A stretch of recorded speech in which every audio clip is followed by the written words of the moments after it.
Our navigation room is surely a classic. We have a world-class display of sextants here. Amazing, amazing array of sextants of all models. Vinci's octants, quadrants, astrolabes, experimental sextants, the Rolls-Royce of sextants, the Bosch, and all Russian sextants, all kinds of experimental things here, all donated by Captain John Flint. He was a friend of the museum, a master mariner, went all over the world. We have our chart table here. Here we have one of the Bowden charts. You can see on the chart here there are no soundings. It's a magnificent chart showing only the configuration of where the Bowden went, the tract of where the Bowden went. He has sounded his way up through there. They ran into rocks in order to find them, but this was all he had to work with back in those days. We have many, many Bowden charts down here. We have lifeboat sextants, we have model sextants, we have all kinds of very interesting paraphernalia here.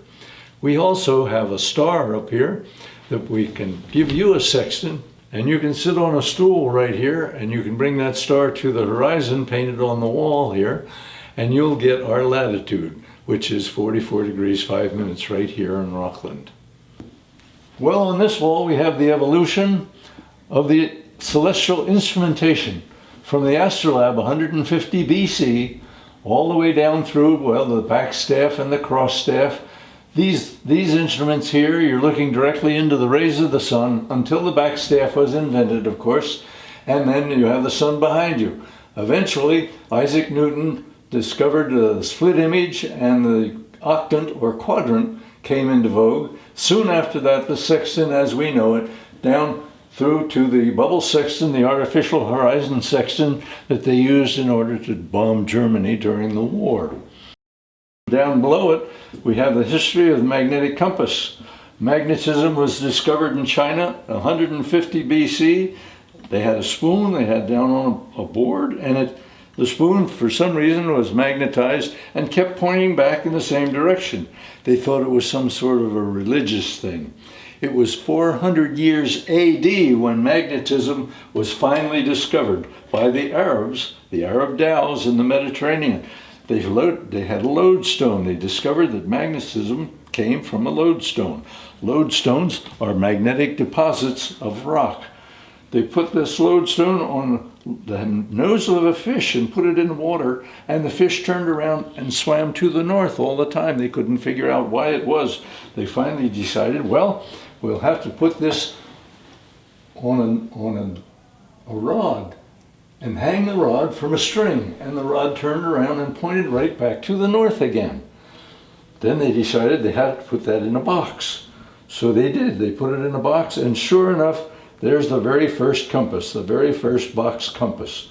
Back in those days, they didn't know anything about degrees, but they realized what a northeaster was and what a sou'wester was, so all the cardinal points on a compass were named for the wind direction in the very beginning. Eventually, they got what they call the dry compass, and that was what they had on all the vessels back in those days, but it was bamboozled by the action of the vessel.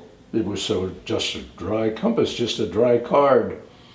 And eventually they put liquid in with the compass, in the compass bearing, and that dampened its action. They would use water or alcohol or oil in with the compass, and it would be a much better, more viable compass. All of the compasses came from this particular passage of time.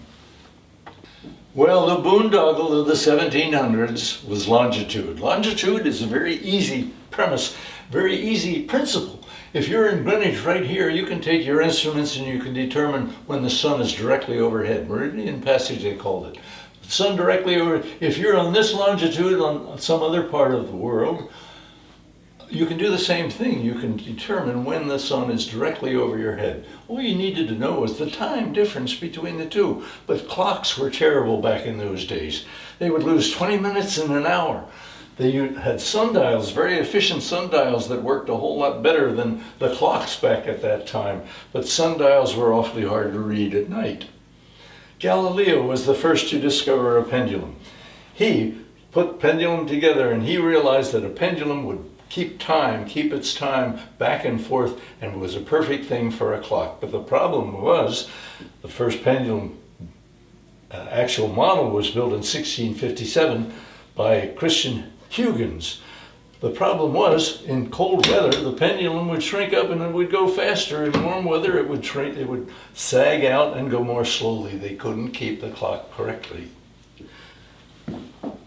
John Harrison came along. John Harrison, a carpenter's son.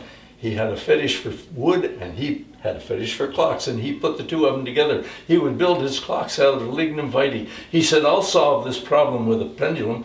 He used rods of different coefficient of expansion, one offset the other, and he could time his clocks out to within 3 seconds a month.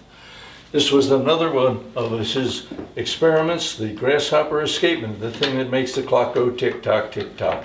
One lignum vitae bearing right here, and all these counterweights, and it was almost friction-free. He built the first clock, the first seagoing clock that would be able to determine longitude. In 1736, after 20 years of experimentation, he came out with a clock that would do that.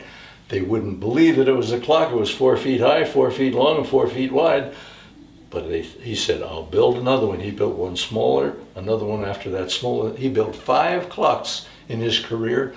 The last clock he built was the size of a pocket watch. He took it to the Caribbean on a 6-week voyage, came back, and it had lost 13 seconds. The clock was successful. The Crown finally decided to build clocks like Harrison's clock for the entire British fleet, and Cook took one of his clocks around on his experiment, his voyage around the world, and mapped the world, longitude of the world. Longitude was solved, and it saved so many vessels and so many lives because of John Harrison and his clock.